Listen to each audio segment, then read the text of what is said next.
আসসালামু আলাইকুম। আর আপনাদের সবাইকে শুভ সকাল আমার তরফ থেকে। আমি এই মিশন থেকে এসেছি বাড়ি। আমি মিশনে ছিলাম, আমি বাড়ি এসেছি এই পুজোর ছুটিতে। তো আজকে আমার আম্মু পুঁই শাক গাছটা কেটে রান্না করবে, আলু আর পুঁই শাক একসাথে রান্না করে খাবার জন্য।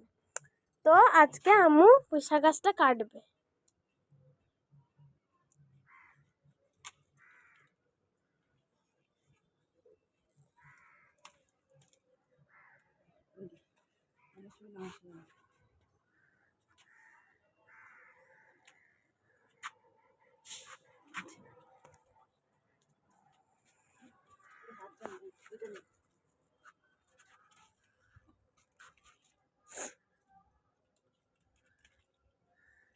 এটা হচ্ছে ছোট পুঁই শাক গাছ, এখান থেকেও কেটে নিলে একটু।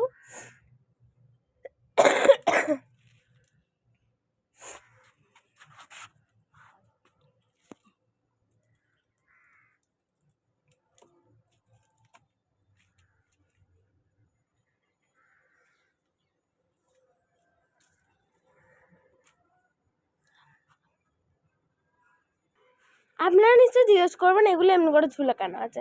এগুলো ঝুলে আছে কারণ এখান থেকে পরে মেচুটি বেরোবে, যেই মেচুটিগুলো আমরা তরকারির সাথে রান্না করে খাই। হ্যাঁ, ওই গ্রিন গ্রিন ছোট ছোট বলের মতো ওই জিনিসগুলোকে আমরা মেচুটি বলি। ওইগুলো আমরা রান্না করে খাবো। এই দেখুন মেচুটির ফুলও ফুটেছে। তো আমরা যদি এইগুলোকে মেচুটিগুলো ফলাবার জন্য যদি এমনি করে রাখি তাহলে মেচুটি হবে। আসসালামু আলাইকুম।